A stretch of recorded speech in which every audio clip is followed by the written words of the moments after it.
Okay? Worst case scenario, you just drink it. Don't ever not drink water and die of dehydration just because you can't disinfect the water. Drink it. You know, crap your pants on the couch after you get rescued at the house. Don't worry about, I mean, don't ever suffer from dehydration. It's a lot better to die, you know. It's a lot better to be sick on the couch, I should say, down the road, than to die of dehydration in the field because you didn't drink the water waiting for somebody to come and find you. So drink the water if you have to. But there's other precautions you can take, even if you can't boil the water, to at least effectively filter some of the pathogens out. One of those things is called a coyote well. And that's what Jim's going to show you guys right now. So Jim, you got the floor, buddy. All right. You got a running water. I just go one pace next to it. I start digging. You want a digging stick with a wedge on it. This is pre-made. I don't have to make it. It was just lying on the ground. I picked it up. And I saved the edge on my knife.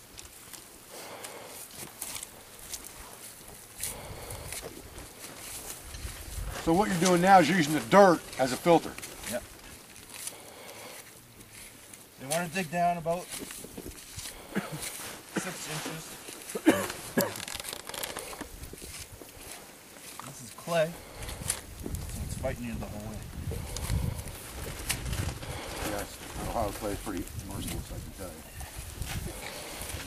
But clay makes a great filter. Yep.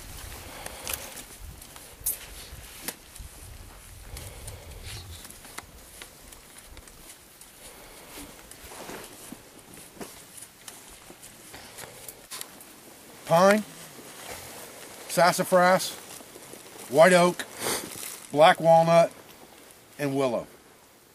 Those 5 trees will cure just about any problem that you've got. All right. White oak is good for anything from the neck up, whether it's a sinus infection, whether it's, you know, a head cold, anything like that. White oak will take care of that. And we're going to show you how to make an infusion or a tea. That's what Jim's going to show you here in a few minutes. And all you have to do is drink it. Okay. Grind up the inner bark and drink it. With barks, you really need to make a decoction. We'll talk about that as Jim goes through here, between the difference between infusions and decoctions. They're basically the same. You just boil one twice and you boil the other one once, or you heat the other one up. Sassafras is good for anything from the neck down to your stomach. It's a metabolic balancer. Okay, you got an upset stomach. You ate something that doesn't agree with you, you're having intestinal issues, you got diarrhea, you are constipated, it works both directions. It's a balancer of your metabolic system. So sassafras tea, which is what they make root beer out of, is sassafras, will take care of those problems, okay? White willow is a painkiller. Black willow is a painkiller, but black willow has other side effects. Black willow is the main ingredient in Viagra. Okay, so you have to be careful with black willow, but black willow is a painkiller as well. There's black willow here and there's white willow here. But willow bark has always been a painkiller. It's good if you just chew on it. It'll kill any pains in your mouth, like gums. Maybe you got a sliver in your gums or something like that, or you got a bone stuck between your teeth, things like that. White willow will take care of that and be a temporary painkiller. And you can just chew on it, or you can make an infusion out of the leaves or the bark. Pine is highly antiseptic and medicinal in a lot of ways, and Jim's going to talk to you guys a lot about that here in just a minute, so I'll leave that one to Jim. Black walnut is a very good medicinal plant. There's 3 main chemical ingredients in black walnut: juglone, tannin, and iodine. Okay, iodine, there you go. What did your mom put on every cut you ever had when you were a kid? Iodine. Okay, it's not enough iodine to disinfect your water necessarily, but it's better than nothing. If you were trying to disinfect your water of waterborne pathogens, there's nothing wrong with putting some black walnut hull in there. You can't drink enough of that tannin in a single sitting to make you sick. Okay, there's tannin in it, which is what they use to bark tan hides, but you can't drink enough of that in a couple days to hurt your system any. I don't know if any of us got a 10-minute fire, but I don't think anybody did. We were close. A couple of us, I believe. A couple close. I think me and another boy got ours boiling. Was it one before me, Dave? Maybe? Maybe. But I'm going to tell you, this is tough. Cold water out here, it's snowing. If you ain't got your stuff right, You in bad shape. Look at this snow out here. Let's zoom up the trail, see if there's any game running across.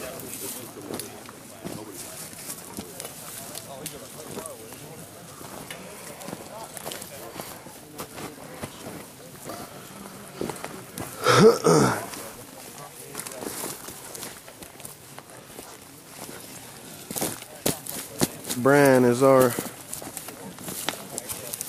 instructor, and he is a patient man. I give him that.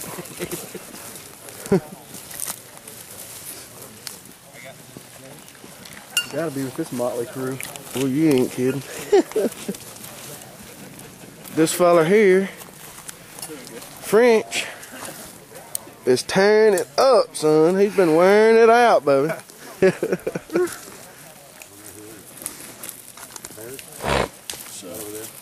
Yep, there's Mr. Patience.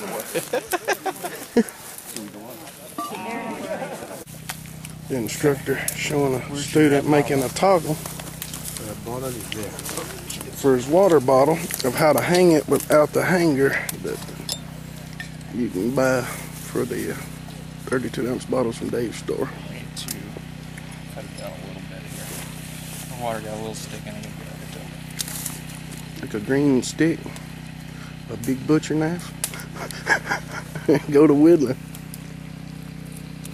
You want it to fit right inside the lip to where it'll catch on both sides from your string, and you kind of want a green stick, that way it'll hold up a little longer on you. A little bit more. Put some bank line on it, and you got it.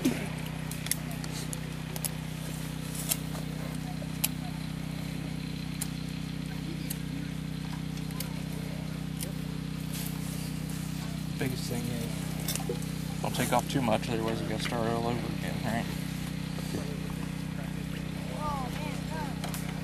A little bit more. What we're gonna try to do is get it to get right up here, up here. But y'all got the idea. You'll have it done in a minute.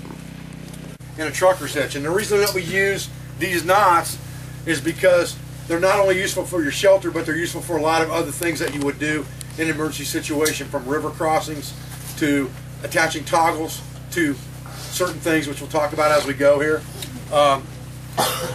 The other reason that we use these knots is because none of these knots are going to force you to cut your rope. All of these knots will be able to come out very easily no matter how much pressure you put on them, so you don't ever have to cut your cordage. Anybody that knows me very well knows I have a heart attack about cutting cordage. Cordage is a resource. Once you cut it, you've diminished that resource because it's not as long anymore. So I don't cut cordage unless I absolutely have to. If I get a roll of paracord that's 100 feet long, I usually cut it in 4 25-foot sections. I don't want any cordage that's less than 25 foot. That's just my rule of thumb. I don't want one piece of cordage on me that's not 25 feet long. I'm not going to have to span any more than 25 feet between two trees to make shelter, so I don't want anything more than less than 25 feet long. Okay? At the same time, I can use a blood knot to connect two pieces of rope if I need to make something 50, 75, or 100. We'll talk about that as we go here, okay? So the first thing we're going to do is, Brandon is going to go through a bowline, a blood knot, and a prusik hitch with you guys, or a prusik knot. And then I'm going to show you guys how to run your trucker's hitch with a quick release loop that you're going to use for your shelter. Okay? Brandon, all you, buddy. And you guys are going to get plenty of time to practice this, don't worry. We'll show one knot, and the other ones you got to pay for. These are, if you're going to learn any knots, learn these. They're really, really easy once you practice them. The thing about this knot is, and sorry, I'm not going to go to over the the class. rabbit hopping and going through holes and all that stuff. You guys have ever seen a bowline before, you may have been taught that way. It just confuses the crap out of me, so I'm not going to do it. All you're going to do to start this knot is make a little loop. Okay? That loop, what I usually do is I pinch that loop, because I know that that thing's not going to move no matter what. Okay? I'm going to take my working end of the rope, run it up through, around the back of this one, and back through. Okay? So you see this loop that I have right here? That's the most important part of this knot. Once you get that done, you tighten it up. This is a weird knot because the end is going to be pointing toward the circle. That's not very common in knots. It's a weak knot when you try to put any pressure on it. So again, real slow. Taking it, just twist it like that.